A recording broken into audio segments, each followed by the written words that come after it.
Hello, everyone. This is Chrystal and Ernie. and we are coming at you from the first ever Atlantic City Boardwalk Con, commonly known as ACBC. This is very exciting to have a convention of this type in Atlantic City. I've been coming here to Atlantic City for years on vacation. It's the first time I actually come here for just an overnight to go to a convention, so I was like, yay! So with that being said, Ernie, what were your first impressions? Oh, my first impression when I got here is that the timeshare that we had was very beautiful, and it had us a great view of the ocean. It really did. But in terms of the convention itself, my first impression is that they didn't use the whole space. Like it felt very empty to me because it was just like they didn't use the whole space, and I wish that they could have found a way to do it. But if this is a big enough space for them, this is a huge convention center. I mean, I've been in this building once before, but I didn't realize the capacity that it can hold. Yeah, and also like it was another thing to like. It's very Wizard World like. It has that template that Wizard World has sort of not really so formulated, like created, that every Comic-Con that has like East Coast Comic-Con, Long Island Comic-Con, whatever, it sort of used that format and it applies it to here. So, and this is no different. Yeah. So it's sort of like if you've been to Wizard World, you've been to this one as well. I've never been to Wizard World, but I've been to obviously our from home icons and nothing like Icon. No. And New York Comic Con and the other. It could sort of be like New York Comic Con. It reminded me a lot of New York Comic Con, only on a very small, fresh. We still got to figure a few things out scale. But it was good. It was like it was busy here, but it wasn't like overbearing. So that was good. You can walk around the dealer's room without getting like, I can't breathe, I'm getting claustrophobic. Yeah. But yet you didn't feel like this is a dead zone. So I think they had a very good first. Oh yeah, hands down, yeah.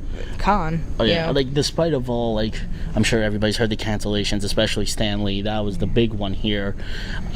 Despite all of that, I think everybody had a blast. I think it was fun. It was a fun time. I had a blast. I had fun. See, I mean, my first impression too, I enjoy sci-fi cons and comic book conventions a lot more than anime because that's just what I'm into more. So my first impression was like, oh, look at all the Marvel costumes walking around. That's awesome. So I was like, I was going a little fangirl mode, I think. Yeah, I think you did go fangirl a little bit, possibly. So it's alright. I'm entitled to it now. Yes, you are. Yes. We're fans too, so. This is why we do the show. This is for the fans, by the fans. Hey, sorry. So now that won't be edited out. No. So now we go back to, we just touched base on that a little bit, the dealer's room. The floor for the dealer's room was so huge that they didn't use up the whole floor for the dealer's room. They didn't need to, but yet the dealer's room was a pretty good size too. So it's now, how'd you feel about the layout of the dealer's room though? I like the layout of the dealer's room. What I liked about it is that it was, other than Marvel being like dead smack in the middle of it, there was a walkway that goes from one end to the other, and that was the main highway, and all the stores and all the other places were on the side. So it's like if you wanted to go like see everything, you can go straight down the middle, Broadway basically, and you just, like, other than, like I said, the Marvel booth was just smack dab in the middle of that, and you had to go around it. But other than that, it was just like one straight thing, and I love that. I thought it made it very convenient. I thought it made it easy for me to stroll around the dealer's room, and if something caught my eye, hey, I could make a left or I could make a right down like row 1000, row 2000, So it was very good crowd control. Oh, definitely. It was self-maintenance crowd control. You didn't have to have someone say, clear the aisle. It's like it already cleared the aisle for you. So if you knew you need to get point A, point B, you can just go without having any interference, which is always good. Yeah, I know that they had one middle part there, and it was for it was like a memorial like lane for somebody. I think it was like a Tyler Holtz or something. I don't want to say the name wrong, but it was just, there was a little kiosk, like a little board in front of where registration going into the dealer's room was, and on the other end there was a little thing there like that said about him, and they dedicated that part to him. So that was cool. But still, that I like that. I like it was just like one straight down the middle. You see what you like, you can go there. Split Very off. cool.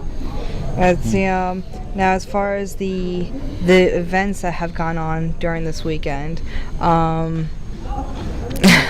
Okay. I know. She hasn't done this in a while. It's true. Now, the events that have gone on during this weekend, was there anything that caught your eye more than the other events? Let's see. I was looking forward to Miss and Mr. Cosplay USA, but unfortunately that was one of the events that did get canceled.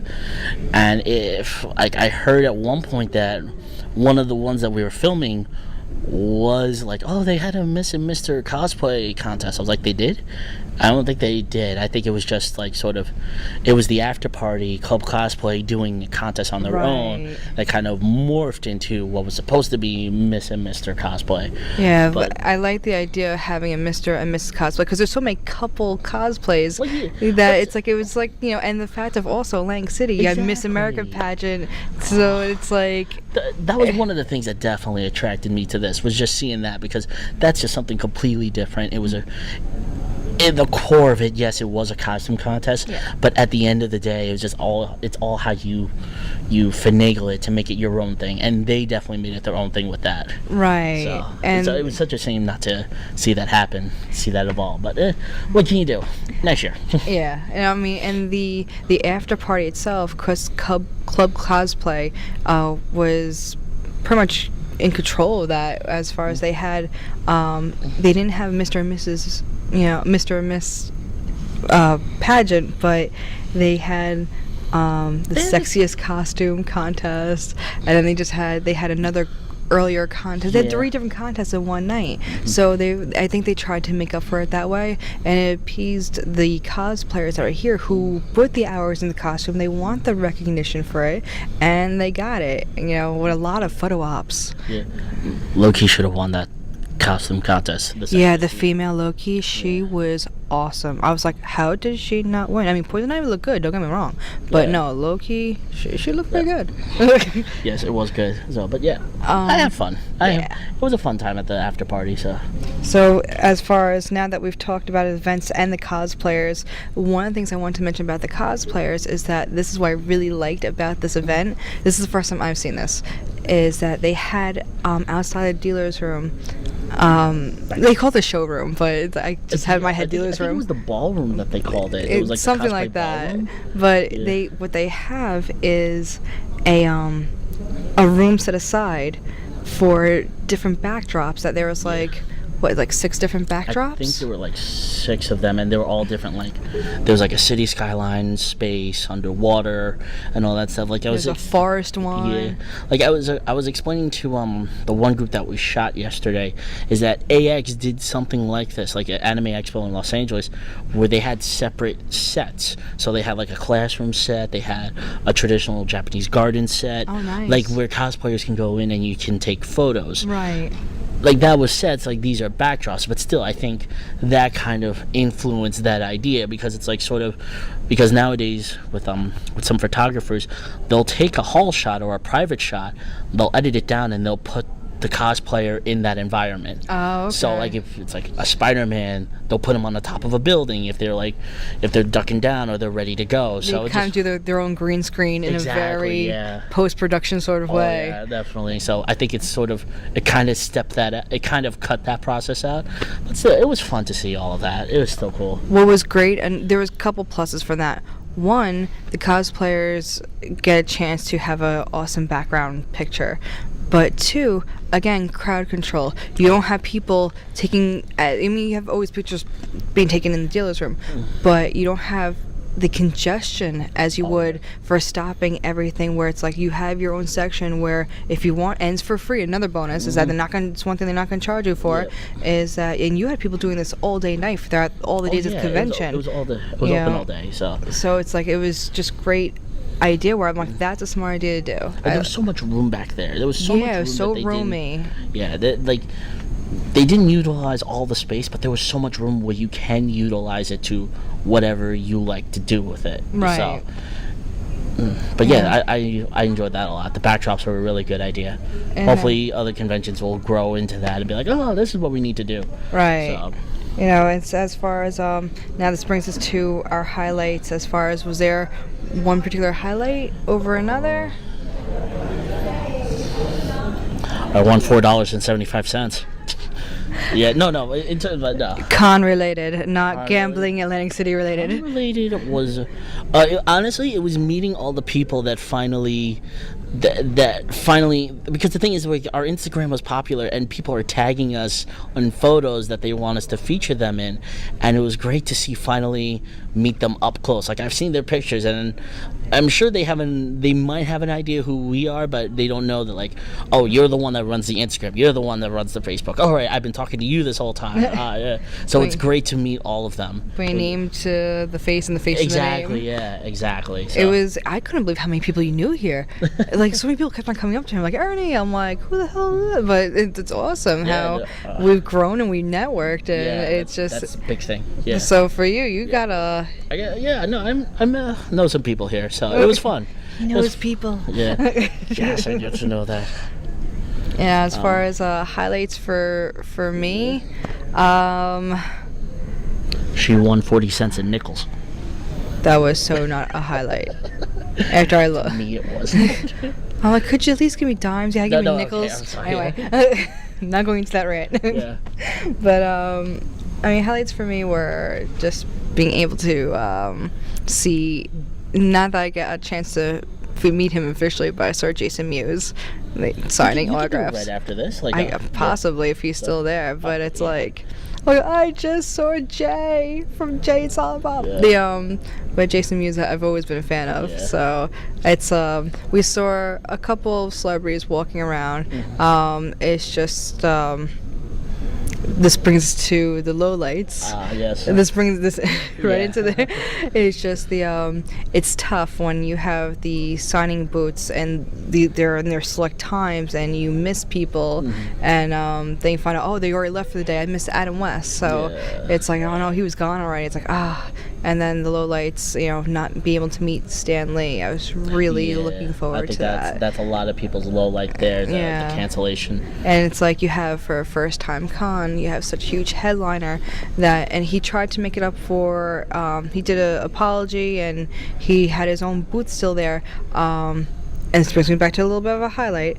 They had like the Stanley Museum. Oh yeah. And they had all they had all the different Iron Mans. We got some footage of that. Yeah. And as far as all these different drawings that he had, it was just it's like the name, but it's like he's like the father of Marvel. Yeah, exactly. I think he's like the father figure of the nerd, the geekdom, of the kind of like the comic book person today. Yeah. He's kind of the guy that started it all. Yeah. It's like they sort of like if you had to put faces down on like the Mount Rushmore geekdom, his would be the first one there, Really would and the biggest one of them all. Right. So it's just sort of like so when they got him, that was such a huge cue, and then when they canceled, that was a lot of people did not they understood why. Right. He's overloaded with all the work right now that's going on in his own company. It wasn't a planned thing. It was unfortunate last minute. But it was just such a moment. Like they understood, but at the same time, it's like I'm a little disappointed, and now. So, but it happens. I mean, I'm sure he's canceled for other major conventions. It's not like it's the first time. You expect certain things at conventions to happen. Like people who say they're going to be there can't come, they make it up for other ways where they were doing some sort of raffle to win some merchandise from his booth. They tried to do some sort of like raffle with it or some sort of memorabilia. I know that they said on their website that they were going to have a full refund or part of a refund if like people bought like VIPs packages featuring Stan Lee or photo op with Stan Lee, so all that they stuff. have to. You have to do something with it. Right. And now this comes to our next question. From a first-time con, how do you improve for next year? What are your tips for improving for next year? Okay, well, I think right now I'm thinking of two tips. One, this was a 4-day convention when it didn't need to be a 4-day convention. If they brought it down to 2 days, I think that they would have had much more. It would have been packed, but I think, like, schedule wise, they would have had so many events within the time frame. But I think it would have been an easier thing to do. It would have been easier for our hotels to be like, okay, I could just book a night. That's all I need. Right. You don't need to book for 3 nights. And you can get, and celebrities are more prone to come to it because, hey, I'm just coming in maybe Friday night into Saturday, sleep during the day, then my first panel's at 4. Okay, and then I could sleep, then I could go to the table Saturday night. Sunday, I don't have to leave until my flight's not till 7 back to LA or so. So, I think that if they cut it down from 4 days to 2 days, it would have been much better, and I think that we would have gotten a lot more done. And I think that like satisfaction, like con attendee satisfaction would have been up because it just, the 4 days just drags it out for no reason. Thursday is such a wasted day for a con. I mean, in certain conventions we'll have a Thursday day. It's your day to get there and get settled in. No one's really doing anything. Friday is when you have it more. But even then, it's and like... I had a friend who came here Friday. She said the place was dead. Really? There was nobody here. And they had concerts. Exactly, See, that's like, why would you do the concerts on that Friday night when the majority of your audience isn't coming until Saturday? Because also, kids are just graduating from college. So kids are just, like, there's still kids in school, like in high school and junior high and all that stuff. Right. People who can't get out of work on Friday until get here Friday night. Right. So it's just sort of, I think if they just did it from Saturday, Sunday, that would have been awesome. Right. And it would have been, I think the floor would have been packed more, but I think that it would have been better for the convention to kind of start small and then grow. Right. That would have been the first thing I would suggest for improvement. Second thing is the because of it's 4 days long, they had to have attractions for each of the 4 days. Now, if you can't get people to those events, they cancel them. And there were a lot of cancellations. Like, for example, the Miss USA cosplay pageant, the Midnight Masquerade that we were talking about for the Boardwalk. The website advertised about a parade. I was really looking forward to that because our hotel was right on the boardwalk. And it's like, and everyone I asked knew nothing about it. Exactly. And it wasn't like it was advertised on their website, but it wasn't like advertised through like all social media. It was kind of like, okay, if we don't mention it, we won't. Maybe everybody else will forget about it. And it was kind of, except for you because you were looking forward to it. So it was just sort of, so I think like the cancellations had a big thing to do with it. I know like Stanley, well, that's another story. And then I know a couple of other guests that had to cancel out last minute. So I think that like if they shortened it up more, that would have led to less cancellations and more events. And I think that was kind of like the 2 tips that I had there. So it's like, 4 days is cool, but you're not popular enough to get the 4 days. To get the audience to warrant the 4 days. Yeah, I think if they went to 2, it would have been great for them. It would have been great for the city because then it would have had so much more of an impact on the city than the 4 days and just dragging it out. And it's just like, all right, it's only Friday and all of this now. That's what the feeling that I got from some people that I talked to about it. So and the funny part is that we were only here for Saturday and Sunday. Saturday too. Well, Saturday afternoon. And I wish I had more time because we missed a whole bunch of things because they were like Saturday during the day. So it was like, but they did have a lot of options, to go to different things. It's just it was timing, scheduling. Yeah, exactly. And you know what the thing is also like, okay, if you wanted to you do the 2 days, but you offer a 3-day package. You come into the hotel Friday, you hit the casinos Friday night, get your gambling out of the way, or get more money to spend in the dealer's room. And get more money for the dealer's room, and then you go Saturday, Sunday to the convention. And you spend whatever money that you want gambling, if you want any. So I mean, but you do have a lot of people who go. This really may not even be of the gambling crowd. Yeah, exactly. Myself, I kind of am. But you have people who are gonna go to any convention because they want to be able to cosplay. Yeah, exactly. It's like I saw a lot of good costumes, a lot more Marvel and sci-fi. You saw all the Star Wars, the Star Trek, all the Marvel. You saw your comic book stuff. But it wasn't, I mean, you had some anime, but it wasn't overrun. Exactly. And that's why I was starting to get disappointed back in the day with Icon because it was getting over. It was a sci-fi convention getting overrun by anime. Yeah. Well, this stayed more of a comic book convention, and it was like, okay, finally. Yeah. So I was happy, really happy about that. Yeah. What's also with this one is that the con chair, the guy who created it, was the guy who booked all of Marvel's convention appearances for the past 10 years. So he had his foot in the door. He got the convention going, and he had the connections from Marvel. That's why all the Marvel people started to come in. Nice. But it was good.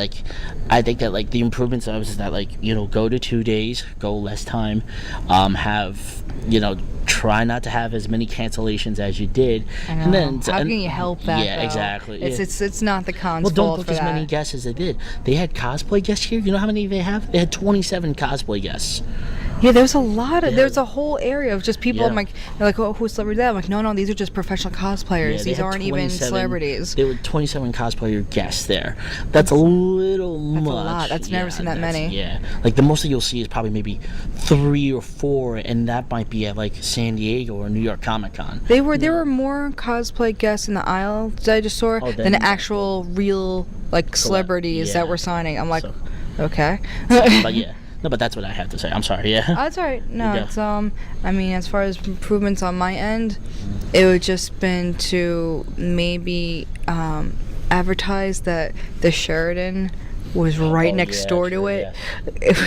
Where that website advertised as far as all the different hotels are everywhere in Atlantic City. So you had people booking hotels throughout all the boardwalk, and then you realize, oh, I've got to walk 4 to 5 really long city blocks in order to get to the convention in a city. You're not just in a parking lot from one area to another. You're walking through the city to get to the other end. So for me, it's you had Sheraton literally where you could spit to it. That should have been a little bit more prominently advertised. That it should I'm not sure what the deal with Sheraton was with them. There may have been something where who knows how they worked out between them, but it's Boardwalk Hall was advertising the convention center, so I thought in the very beginning that was going to be at Boardwalk Hall, right on the boardwalk. Oh, that's perfect.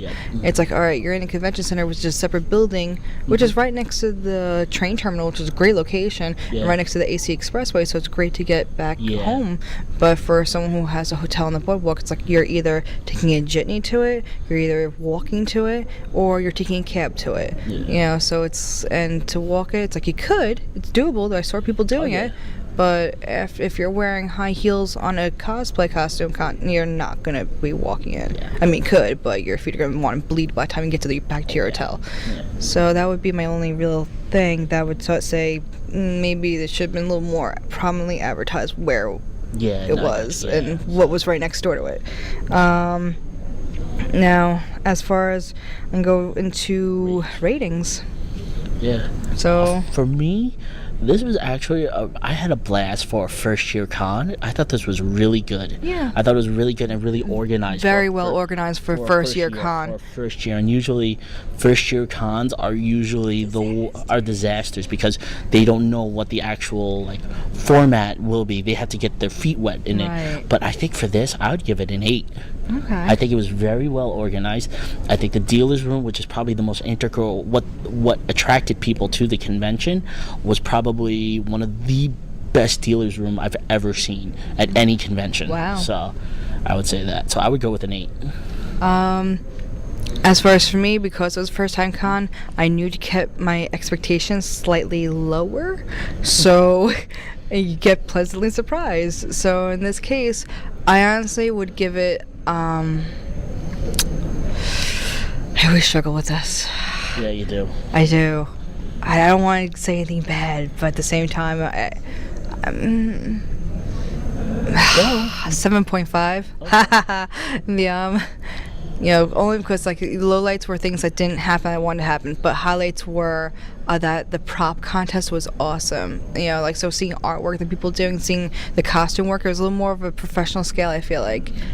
Seeing that there was a lot of innovative costumes out there that were like, oh, that's cool, so. There was a kid who just had a Five Nights at Freddy's thing on there. Oh, I never played the game, but I know what you're talking about. Yeah. I think it was like one of the things there. So, but anyways, go. Oh, the castle.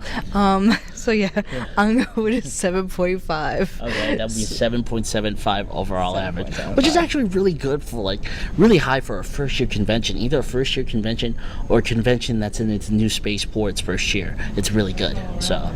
And so with this, we just have hopes for next year. That I mean, and this brings me back to this question now: will you go next year if they have it again? Possibly. It all depends on the schedule. I think that because a lot of things were going on this weekend in this area too. In the Northeast area, you had MCon in Mineola, New York. Wow. You had CloverCon, which is about maybe a half hour north of here. Steampunk World's Fair, which is an hour north of here. That's the one I usually go to. Exactly. I would be at Steampunk right now. They're all happening in the same weekend, but it's so tough to try to find the right weekend. But you know what? Each of those events had their own specialty to it. So if you like this, you went to that one. If you like this, you went to that one. So I think that it all depends on the schedule of it. If I can make it, I'll make it. I can't make any promises, so I have to see where things go from here. So yeah, the same thing. It schedules everything because I can't tell what I'm gonna do next month, much less next year. I would love to come back because it's Atlantic City, right? And it's this place. That's if I'm able to come, I will come. Yeah. Because I did enjoy myself, definitely. I thought they did a really good job. I could tell the cosplayers had a good time at the after party. Them going all dancing crazy, and I mean, I like the fact that it had a concession stand and alcohol that you can get at the after hours party. So that was kind of nice. So they made it at a party. They did a really good job with what they had, and that brings us to our next convention, Chrystal Con, which is going to be in Sandusky, Ohio. So it's June 5th through the 9th? No, 6th through the 9th? Yeah, it's around that weekend. It's the first weekend in June. Oh, okay. I'll be there for that one, so. I won't be there, but if you guys are there, I hope you have a really good time. And so that's it for us at ACBC. See you next time.